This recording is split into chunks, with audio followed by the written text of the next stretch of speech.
All right, guys, it is that time. Put your hands together, make some noise, and please welcome your host and moderator from HuffPost Entertainment, Cole Belvick, and today's guests from Shadowhunters, Matthew Daddario and Alberto Rosende.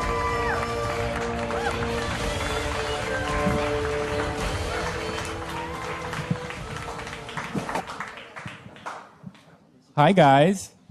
Hi. How are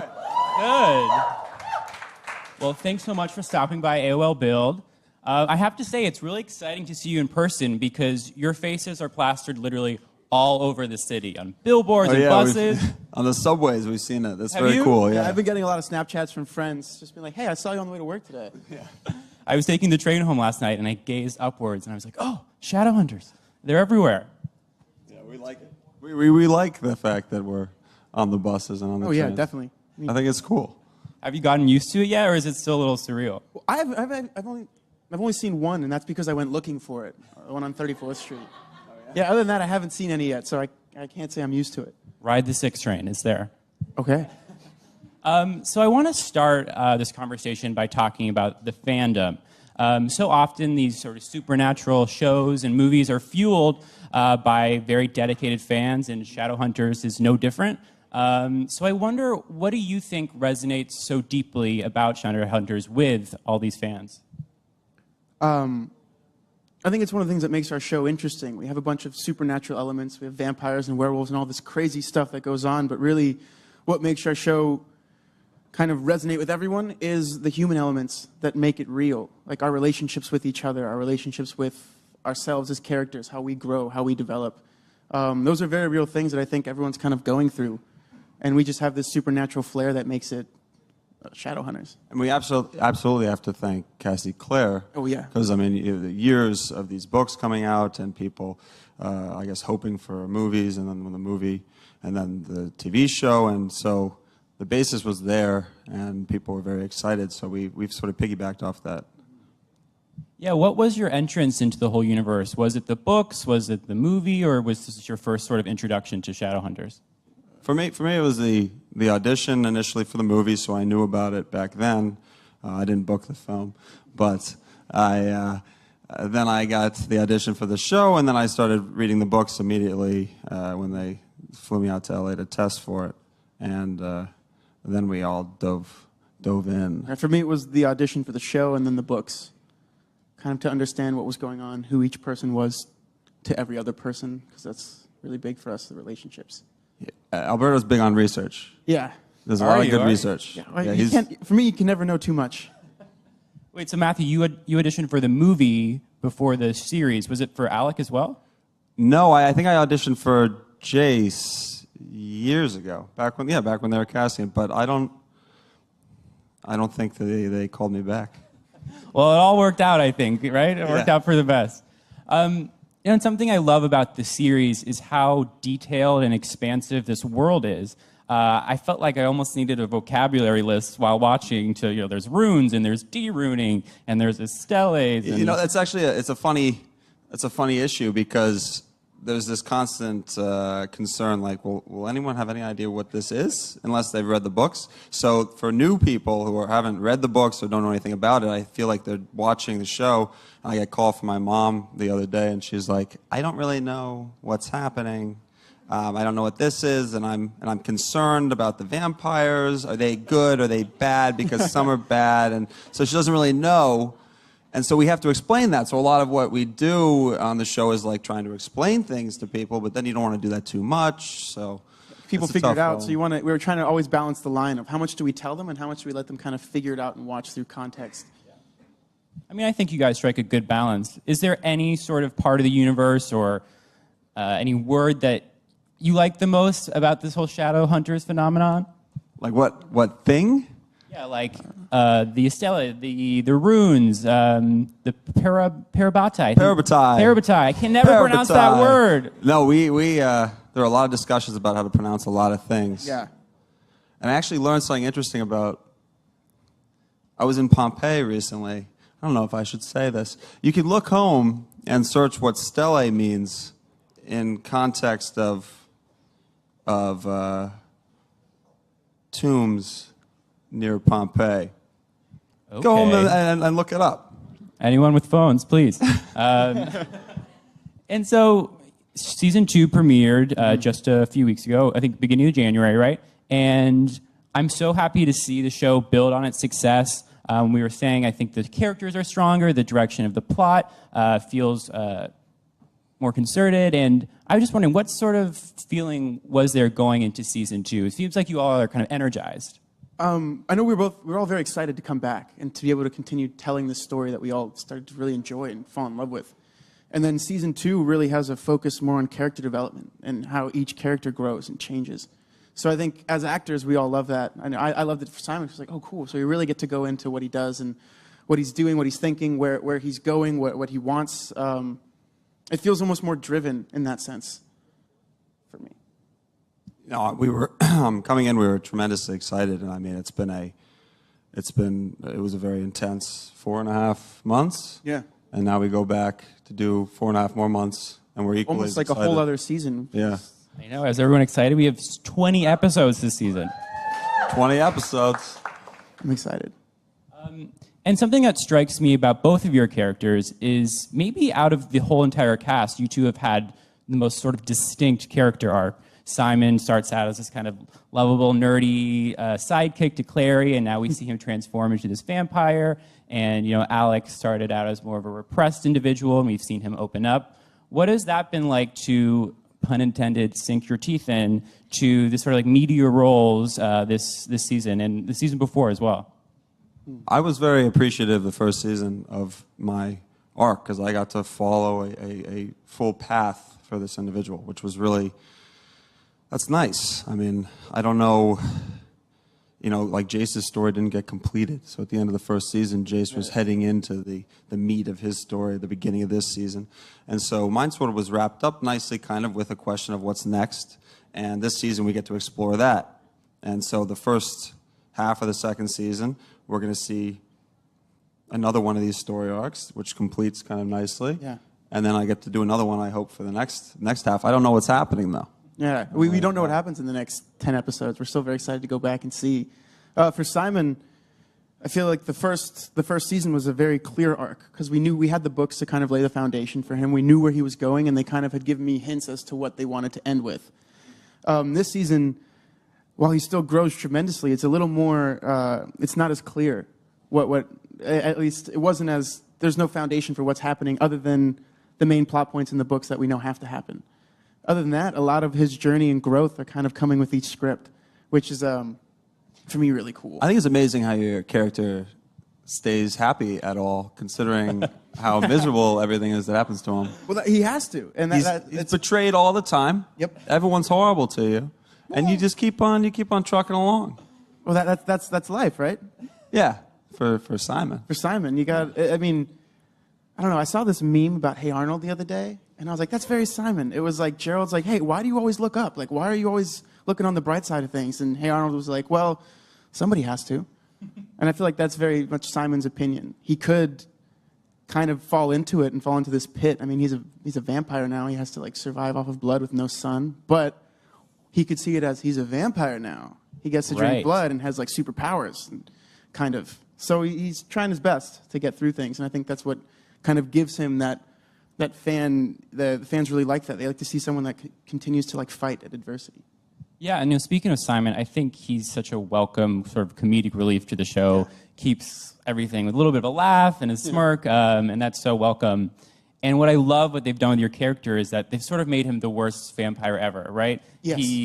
Usually we see these vampires and they're super suave and sexy and, you know, have been doing this for like 200 years. But it's been so fun to see Simon sort of dip his toes into this supernatural world. Well, one of the things I like about Simon is he's like the first vampire that's aware of other vampires. You know, sometimes it's like, oh, vampires are things, and they never like comment on how like they're in movies. Or I feel like Simon very much tries to live up to what his expectation of a vampire is, and that's where the problem is. Because in this world, since they're very real, they don't have those. They're like, those are movies, those aren't real. But he's like, but we're supposed to be cool and fast and strong. Well, you've only been a vampire for like a week. Yeah. Give it time. Give it a little time. Hopefully he'll get there, right? Yeah. And you're also part of this love triangle, which I feel like probably everyone has an opinion on, with Clary and Jace. But I gotta say, how does Clary not know that you are into her? That scene in the warehouse in the premiere, you were about to say it. It seems like the door falls or someone enters the room every time. I think she knows. She just doesn't want. And this is like the biggest fear Simon has, is that if he says something, it'll kind of ruin everything they've built together as a friend. So I feel like at this point she knows. She just doesn't want him to say it. She's like, just don't go there. What do you mean, don't go there? What do you mean? That's what I feel like. This is last episode 1. He's like, hey, I just want you. I'm absolutely crazy. Where would that sentence go? She knew what was going to happen. I think she's got her head elsewhere. I think she's got her head in the clouds right now. Yeah, I guess. And I mean, she's the one who turned you into a vampire. Now, I'm not saying that you shouldn't love her, but Alec is kind of, well, we'll see. We'll see what happens this season. And looking at your character, I have to commend you and the series. I thought they handled Alex coming out and that story arc so thoughtfully, and I thought it was so powerful to see that narrative in a supernatural show, a teen supernatural show that's not specifically about a gay experience, but it's included in one of the plot lines. So I think they just handled that so artfully. So I just want to commend you on that. Oh, well, thank you. I think that in the first season we got to see someone who's, really hard on himself and trying to figure all that out, and then in that final moment at the wedding, that's really a moment for Alec, for himself, and I just think that was I liked that moment quite a bit. And this season we explore now the next step, which is equally or if not more complex. I could imagine that in the eyes of some people in Hollywood, taking a role as a gay character might be a little risky. Was there anyone in your career who warned you against that, or were a little hesitant, or were you just anxious to play this great role? I don't know. I don't know if I should have been warned. Nobody warned me. No, I thought it was a great opportunity from the get-go, and we were very excited about it. I mean, anytime you get to play something that does have a group of people who are very interested in it, and it has some potential impact, that's like an honor. And you have to put a lot of effort in and think about it and make sure you don't screw it up. Yeah.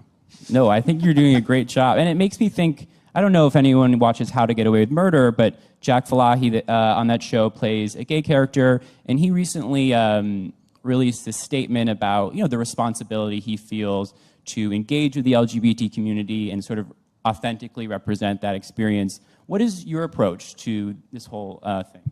That's the key. The key for me, being authentic is really, really important. And I don't want there to be a situation we arrive at where you are taking advantage of a community or trying to just sort of portray something so that people will be like, oh, look what we're doing. We're being progressive or something like that. We want to actually do something that actually is meaningful and is in fact impactful and is honest. And I think that one great thing about Alec is that he gets to be honest a lot, because I feel like Alec is a very real, his concerns are real, and the things that he's going through and the way he's handling it is the way, you'd have a kind of, what do you think, he's a little bit repressed? Yeah. A young repressed kind of 20-year-old. How old are we? Simon's turning 19. Yeah, I know, but it's been different. I thought we sort of did it different than the book. We are. Oh, okay. Yeah, because Simon's turning 15 or 16 in the books. Yeah, right. And then Alec's the oldest of the crew. Yeah. Alec's the oldest. Okay. Yeah. And I'm curious. I think Magnus and Alec have this huge, passionate fan base. I was watching that wedding scene actually last night, and I think it's racked up hundreds of thousands of views. And you have such a great chemistry between these two guys. So I'm wondering, can you tease any sort of developments for the new season? Where are we going? Any more? Where are we going? I mean, come on! It's Magnus and Alec. They're going to spend a lot of time together. They're gonna figure some things out. There's going to be, I said on Twitter, they're going to get a little sweaty, and they enjoy themselves together. And sometimes they argue a little bit, but that's normal. That's normal. And they're going to have a good time. They're definitely going at it head first. Okay, well, we can't wait to see. And so before we go to audience questions, could each of you tease what's going to happen for the other's character in the next few episodes? I think we're all anxious to hear what's going to happen. For his character? Yes, so you would talk about Simon's development, and then you and Simon takes a little vacation, wanders off somewhere. Nothing bad happens. Standard Simon stuff. Yeah, he just wanders off. No, he focuses on, what do you, I don't even know what you've been doing. You know, this is the funny thing about Alec and Simon is they never do really not interact. I don't think guess we you had a haven't. single... I think I saw Matt on set twice in the first 10 episodes. Do we don't have We exchange don't- we don't words at any exchange all. point? No, not once. We're separate the entire time. I'm busy with someone else, and he's busy. Both of us are seeking our It's funny because I loved actually ones. got, I think my mom was asking me, she's like, so do you see everyone on set all the time? I was like, no, not this year. The Downworlders, we pretty much stuck with other Downworlders in our own things, and the Shadowhunters were busy with Valentine and what's going on in their world. So we pretty much are very, very separate. And it's funny how that's kind of worked out. Yeah, it's really weird. Yeah.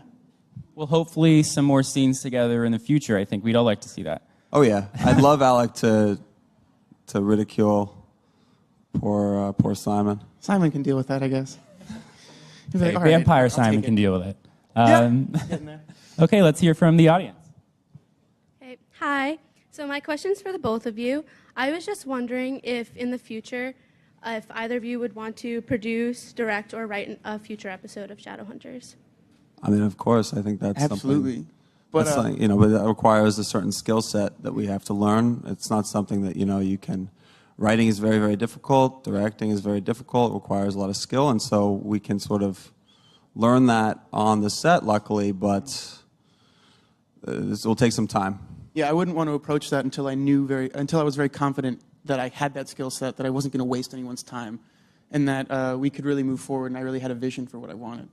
But that's going to take a lot of time, like you said, to develop and understand. Hi, guys. Thank you guys for being here today. Hi. I wanted to tell you I binge watched the show, and I love it, and I'm in love with Simon. He's my favorite character. Mine too. But I wanted to know, how much of yourself do you see in your characters, and what is different? Like, I've always said that I see Simon as like I'm very similar to him, and I see a lot of myself in him, but a younger version of myself, or a part of myself that I'd like to think that I've grown past at some points, and then sometimes I'm very surprised and inspired by him too. Like we talked about, how he continues to smile and confront adversity like head on, any problem he has. It's very hard to do that in real life.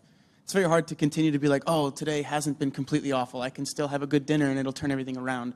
But Simon very much is someone that continues to kind of look in that direction. In those moments that he forgets that, he very quickly kind of jumps back, and that's something that I think is cool and inspiring about him, and I wish that I could bring more into my life. I think for Alec, I feel like Alec is just another timeline of myself, maybe one where things are slightly different, or I have a different set of circumstances. And because ultimately it's still me, right? Because I'm running around up there doing all this Alec stuff, and you can't completely eliminate yourself from it. So there's definitely a part there, but his problems are much more complex and different than mine. So. Hi. So my question's for Matt. As Alec has an amazing relationship with Isabel. So I was wondering, when you're working with Emerald, does it remind you of your own relationship with your siblings? Does it remind me about, that's funny. Working with Emerald is like working, I don't know how it's become like this, but like working with a sister. But she's different than my siblings.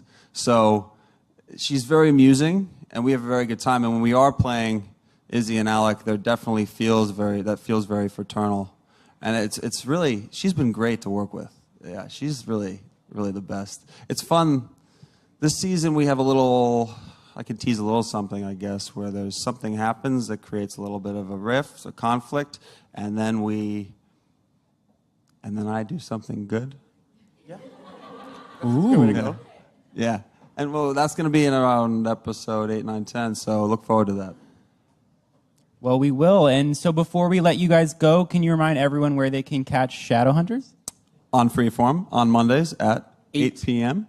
Tonight, episode 2. Episode 2 tonight. And you can Everybody watch. on the Freeform app. And on the Hulu Freeform app as well. and Hulu. Great. Well, thank you so Hulu much on for demand. being here. Thank you for having Thank us. you.